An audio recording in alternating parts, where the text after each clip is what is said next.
Welcome to the Deep Dive, where we take your source material and really dig into the most interesting and important insights. Today we're doing something a bit different, a deep dive into just one source, a single magazine issue from back in September 2011. Now, you might think, one magazine, how much could be in there? But honestly, the range of topics is pretty surprising. Oh yeah, we're talking everything from managing money during tough economic times, like recessions, all the way to the Doomsday Book, even bird fishing techniques. Friendship, big questions about life and death. It's quite a mix. It really is. So our mission today is to unpack this stack of pages with you, pull out the key takeaways, the surprising details, basically help you get informed quickly on a whole bunch of stuff. Think of it as a shortcut through this specific issue. Get ready, because there are some fascinating connections and genuinely practical ideas hidden in here. Okay, let's dive right in. We're starting with something very relevant back in 2011, but, the advice still hits home today.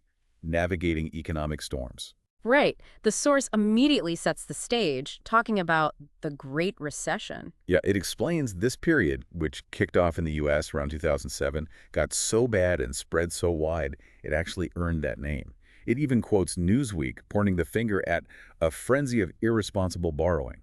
And it connects that directly to what it calls an economic system that cultivates greed, pushing this message of buy, buy, buy, even if people couldn't really afford it. There's a quote from economist Chris Farrell mentioned, basically saying, a generation has learned the hard way the dangers of borrowing too much. That sounds familiar, unfortunately. And the impact described was huge, right? Global. Definitely. Countries struggling, people struggling. It mentions a headline from South Africa saying consumers were still struggling to put food on the table. Tens of millions lost jobs worldwide. Wow. And the recovery wasn't exactly smooth either. The source mentions the Financial Times calling the U.S. recovery the Great Disappointment and predicting that paying down debt would slow down spending for ages. It paints a pretty bleak picture. And the source points out a problem. Lots of discussion about the problems, but not much info on solutions for everyday people. Okay, so that's where this deep dive gets practical. The source shifts to advice on managing money better, dealing with debt. It starts with the basic question. Why bother saving when spending is more fun? Right. Saving can feel like a drag.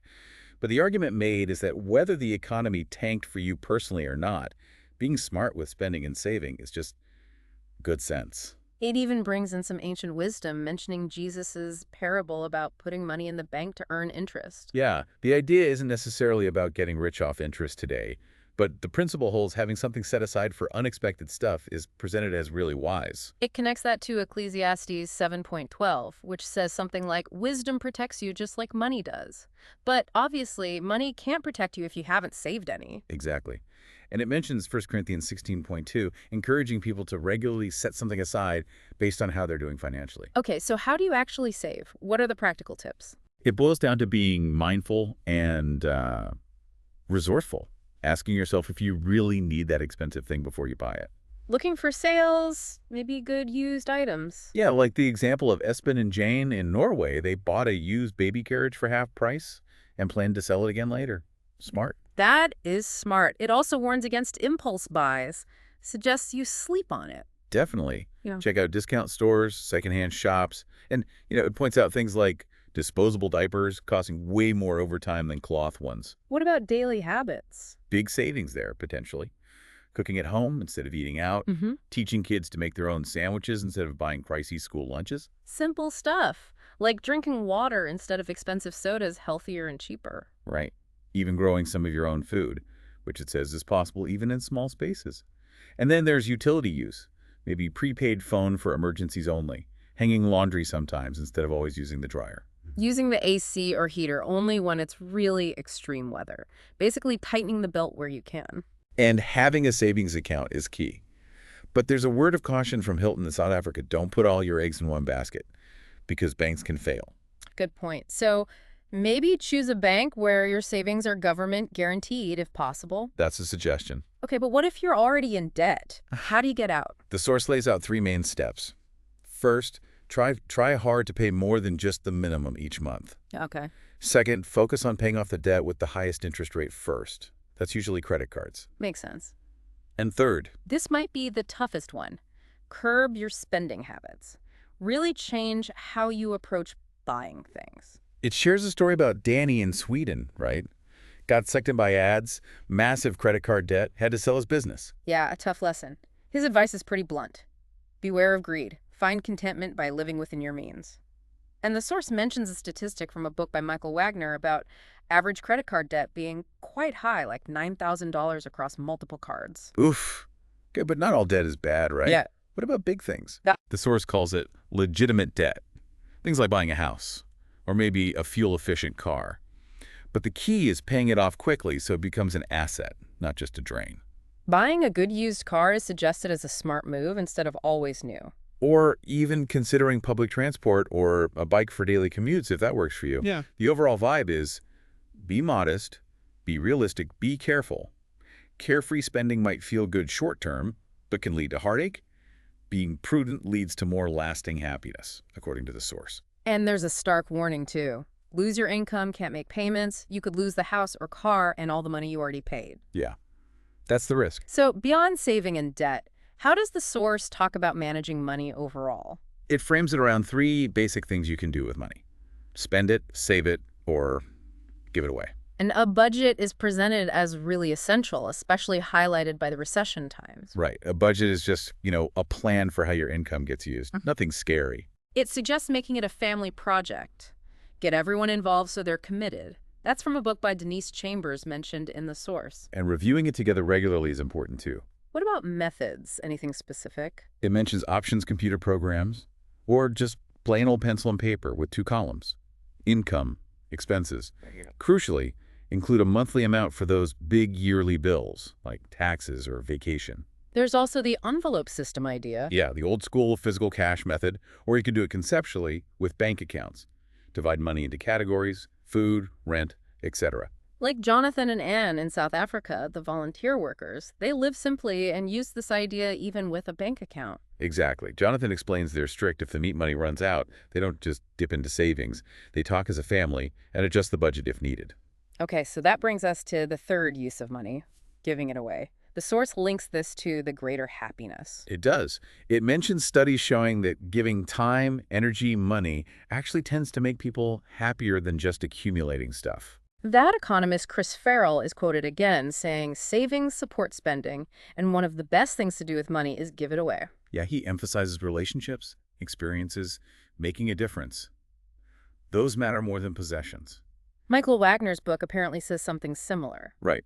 Helping others brings kindness back, but the most rewarding is the feeling you will experience in your heart. The source also points to the Bible, Acts 20.35, quoting Jesus.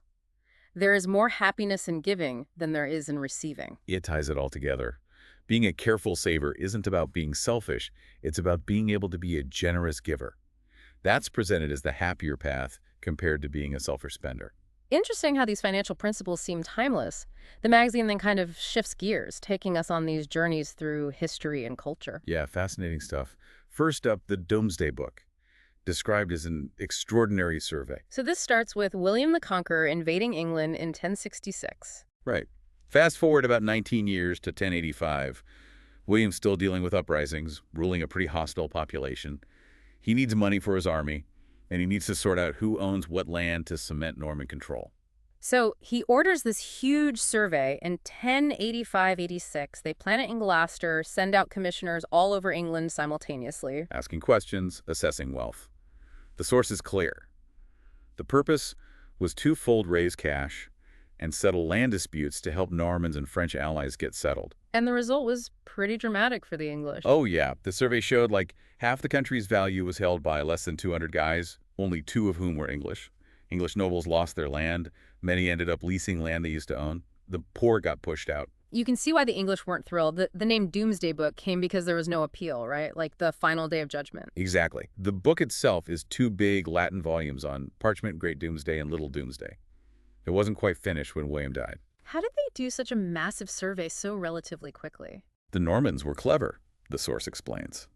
They used the existing English government structure, built on existing records of who owned what, who tenants were, financial records, then sent officials out for public inquiries focused on new tax assessments. And incredibly, it's still relevant. Amazingly so. It traveled with kings, used in land claims for centuries. An 18th century judge used it for voter rights stuff. Now it's in the UK National Archives. They rebound it for its 900th anniversary. There's an English translation. And the BBC quote mentioned calls it the foundation document and still valid evidence for land titles. It's used even now for verifying old market rights by archaeologists. It's called a uniquely valuable source that helped shape England. The source also adds a quick note about William's invasion being called a crusade. Yeah, it says the Pope agreed to that label in return for more church control in England. It then quotes historians offering different views, a triumph of diplomacy versus more like a robbery under arms, presenting both perspectives found in the material. Okay, from medieval England, the magazine jumps to a different culture entirely. The Tatars. Right. Starts with that saying, scratch a Russian and you find a Tatar. And a personal touch from the writer mentioning Tatar relatives. Rudolf Nureyev, the dancer, is mentioned as a famous Tatar. Yeah. The history bit connects them to Mongolian and Turkish peoples, their role in Genghis Khan's campaigns back in the 13th century. Genghis Khan's empire was huge. Then, in 1236, a massive force heads towards Europe, hitting Russian cities. They conquer Russia, set up the Golden Horde state, sort of a Mongolian-Turkish mixed capital on the Volga River. Russian princes paid tribute for centuries until the horde broke up. So jumping to the present day in the source, it focuses on the Republic of Tatarstan, within Russia. About 4 million people there. It's noted as being one of Russia's most economically developed regions: oil, gas, planes, cars. And Kazan, the capital, sounds quite modern. Big city, confluence of two rivers, nice subway system with Tatar fairy tale mosaics. Yeah, sounds lovely. Kazan Federal University is highlighted too, founded way back in 1804. Huge library with ancient manuscripts. Bauman Street for shopping, Volga River cruises. But the big landmark is the Kazan Kremlin, a UNESCO World Heritage Site, the only Tatar fortress left in Russia. Inside its walls, you've got the Siumbeki Tower, government buildings, a mosque, and an Orthodox church, described as looking majestic lit up at night. And the people. Tatars are the biggest Turkic group in Russia, around 5.5 million. That's the estimate mentioned. Their language is in the Turkic family, related to Turkish, Uzbek, and others. And in Tatarstan, many people are bilingual Tatar and Russian. Street signs, media, theater reflect that. Right. The writing system for Tatar has changed over time. Arabic, then Latin, now mostly Cyrillic. And lots of Tatar words have made their way into Russian. What about traditions? The source mentions their past in hunting and raising livestock. Traditional cooking features meat heavily like balesh, this big pie with potatoes, meat, onions, spices. And the Sabantui holiday sounds ancient, tied to pagan customs about fertility and lineage. Still celebrated. And their love for horses is mentioned, too important historically, and Kazan has a respected hippodrome. The source includes some side notes, too, about religious aspects. Yeah, mentions how God's name appears in some Tatar translations, Yahweh or Jehovah God, with a footnote in one translation about the Yahweh pronunciation. It also talks about Jehovah's Witnesses' activities there. Language classes, publishing since the 90s, congregations forming. And it shares the story of Pyotr Markov, an athlete who became known for sharing his faith, using a Bible verse comparing God's care to a shepherd. This is presented as an example of their work mentioned in the source. Looking ahead, the source links the future to religious texts. It quotes the Quran about righteous servants inheriting the earth, noting a parallel in the Bible's Psalms. Psalm 37.29 is quoted about the righteous possessing the earth forever. And it quotes the Injil, the Gospels, mentioning a prophecy from Revelation about a great crowd from all nations and tribes. The section concludes with the idea, drawn from these texts, of a future peaceful life shared by a global, multinational brotherhood. Okay, quite a journey through Tatar history and culture. Now, the magazine shifts focus again, this time to a natural wonder. Murchison Falls in Uganda. Described as Uganda's unique piece of the Nile, the source talks about the general appeal of waterfalls, the sound, the mist, how relaxing they can be. And Murchison Falls on the Nile is called its most spectacular feature. Maybe not the highest or the one with the most water, but uniquely powerful and beautiful. It's inside Murchison Falls National Park. Sir Samuel White Baker visited back in the 1860s and was apparently blown away. Yeah, there's a quote describing it as a magnificent sight, the snow-white water against dark cliffs, palms adding to the beauty. He called it the greatest waterfall of the Nile and named it after the head of the Royal Geographical Society. So how do you see it? The source mentions a couple of ways. A boat trip from Para is popular. You cruise the Nile, see wildlife like hippos, elephants, crocs, buffalo from a safe distance. The animals might distract you for a bit, the source notes. But then you see the fall's snow-white waters that seemingly explode through the rocks. Uh-huh. Sounds impressive. But the view from above is maybe even better. Something so. That's where you see the main thing. The huge Nile, 160 feet wide, gets squeezed into a narrow gap, maybe only 20 feet wide, before plunging 130 feet down. Wow. Described as one of the most powerful surges of water found anywhere in the world, visitors apparently feel the ground shake sometimes. Baker even wrote about hearing what sounded like thunder, which turned out to be the falls before he could even see them. Thousands visit each year. And the park itself has recovered its wildlife population. Yeah, after a big decline decades ago, conservation helped.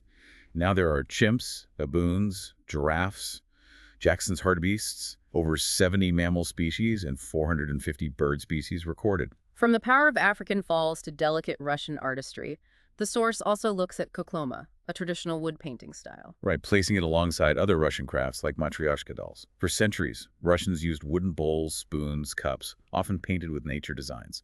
Whole villages specialized in this. And it was a way to earn money during the long winters, right, when farming stopped. Exactly.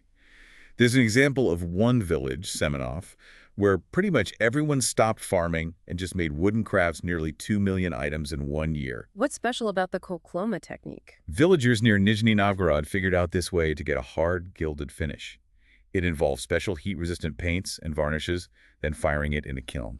The heat did something to the surface. Yeah, high temperatures turned a silver layer underneath into this smooth, golden tone.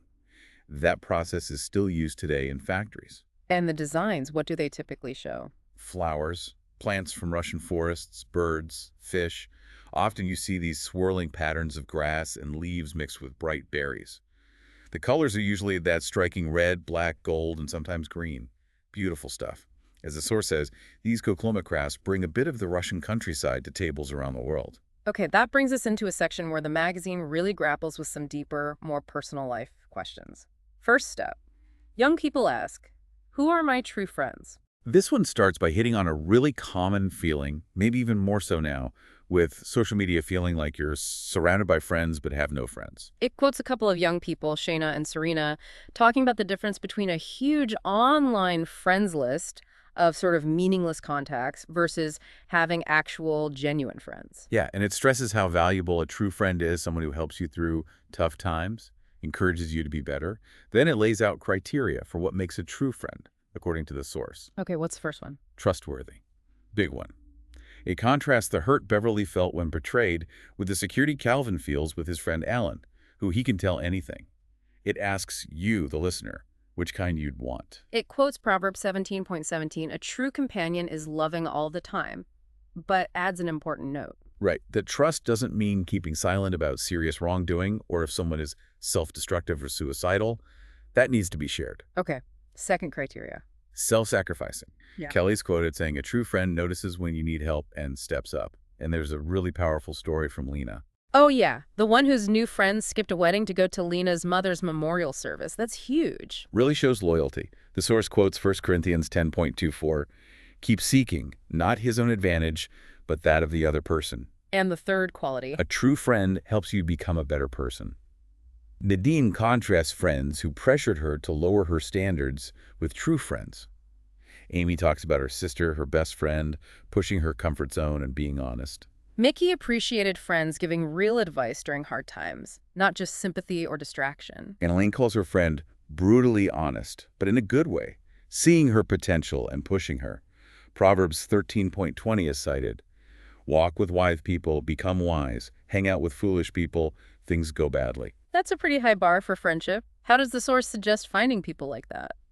It acknowledges it might be hard, and building these deep friendships takes time.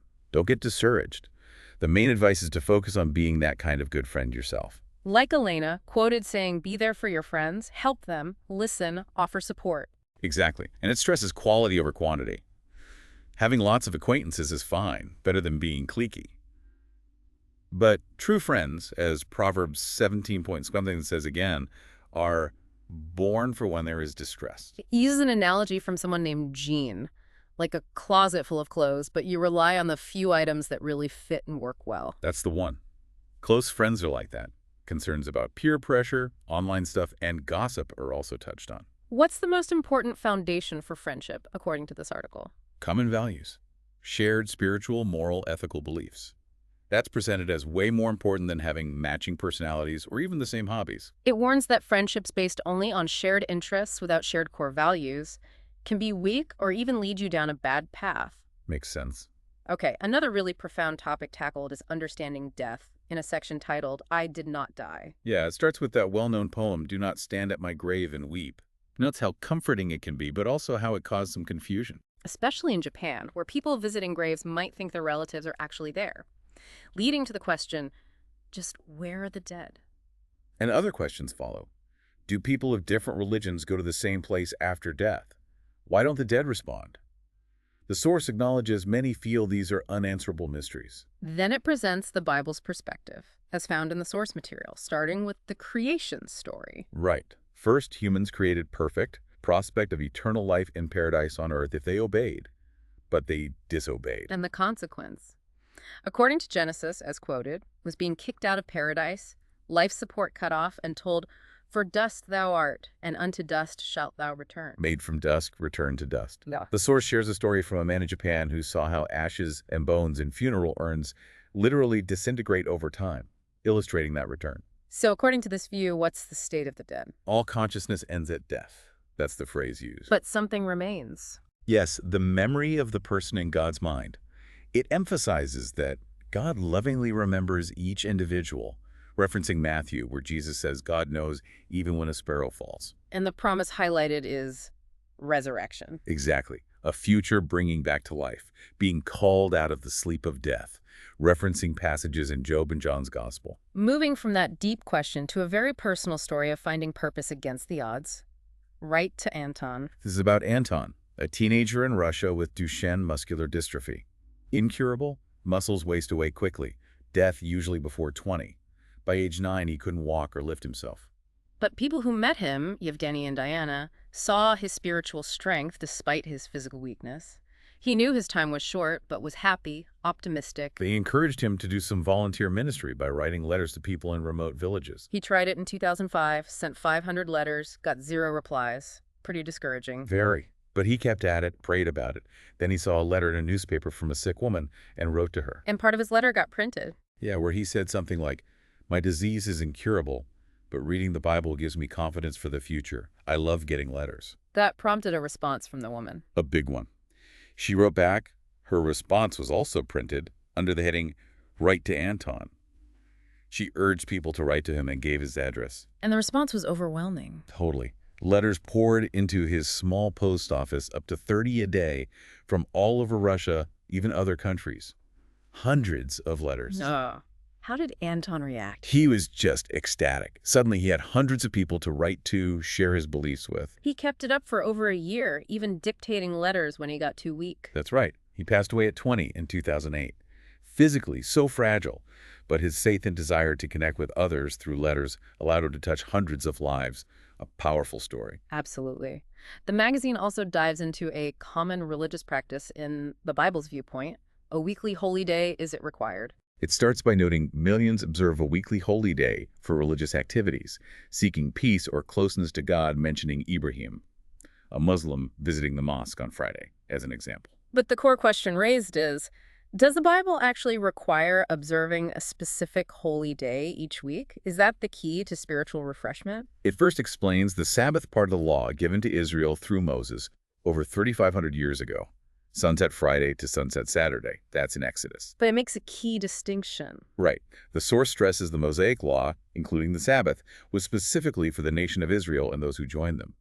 It quotes God saying to Moses, between me and the sons of Israel, it is assigned to time indefinite. Time indefinite meaning a long time, but not necessarily forever, according to a footnote mentioned. And the Sabbath purpose is described as being a shadow of the things to come, pointing to something better later on. When did that law end, according to the source? It states the Bible indicates it ended with Jesus' death. Romans 10.4 is cited. So what replaced it?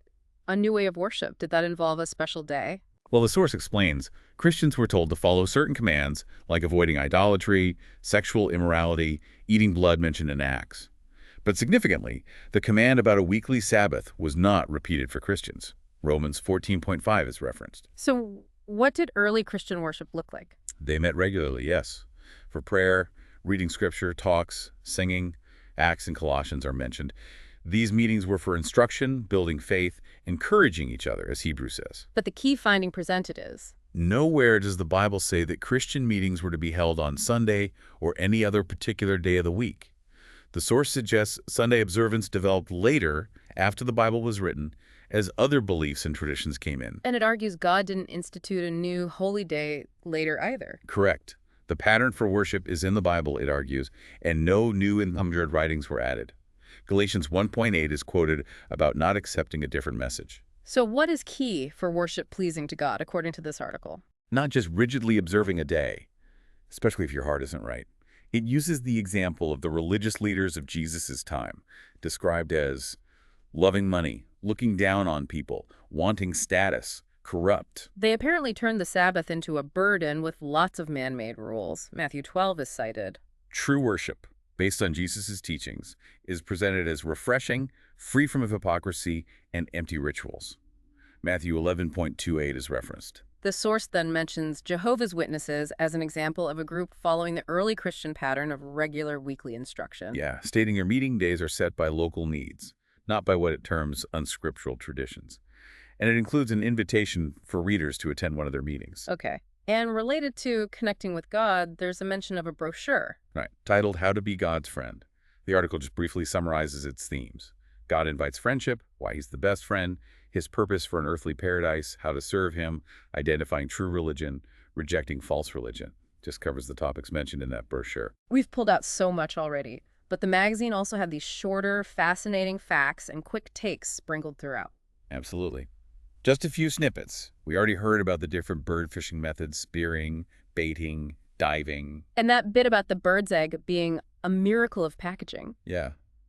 The calcium shell with tiny pores for breathing, the membranes blocking bacteria, the shock-absorbing albumin. The source notes researchers try to copy it for things like antibacterial coatings, but concludes copying nature is not so easy. It poses the question, was it designed? Then there were the flying squid. Photographic proof that some squid used jet propulsion to launch out of the water and glide using their fins. Pretty wild. Up to 10 meters they can travel like that. In Science and Health, there was that new light technology. From University of Strathclyde, yeah. Using high-intensity visible light to kill hospital superbugs by exciting molecules inside the bacteria.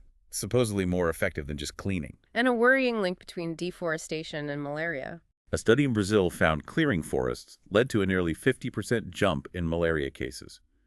The mosquito carrier loves the sunny pools created in cleared areas. Malaria hotspots matched the areas with most deforestation. The Watching the World section had some quick global bites, too. Like that BBC poll finding corruption was the world's most talked about problem, but people felt poverty was the most important. And U.S. churches putting GPS trackers on nativity scene statues because they kept getting stolen. Crazy. Also, a note about an FDA committee recommending people with chronic fatigue syndrome shouldn't donate blood due to concern about a possible virus link. And even the For Family Review section had little tidbits. Like a profile of Jeremiah the prophet mentioning he wrote 4 Bible books and felt God's word was like a burning fire inside him. Or a statistic about the number of Jehovah's Witnesses in Fiji around that time, about 2,500. And that picture puzzle about the ancient tabernacle, giving specific scripture references to find details about the lampstand or the incense altar. Wow. It really is incredible when you stop and look closely. The sheer range of information, practical tips, history, nature, deep questions, all packed into this one magazine issue from 2011. We went from economic advice that still holds up to William the Conqueror, to the Templars, Murchison Falls, Russian crafts. Them into figuring out friendships, thinking about death and purpose, exploring religious questions. And even quick facts about flying squid and superbugs. Hopefully this deep dive gave you some aha moments. It really shows the value of, digging into the sources you come across, even something like an old magazine. Definitely. So, as you go about your day, maybe keep that curiosity switched on. You never know what interesting things you might uncover just by looking a bit closer at the information around you. And here's something to maybe chew on from what we discussed today. Think about how many of those ancient principles, managing money wisely, choosing friends based on values, finding happiness in giving, were presented in this source as echoing across time and cultures. What might that suggest about the enduring power of certain kinds of wisdom, regardless of where it comes from or how old it is?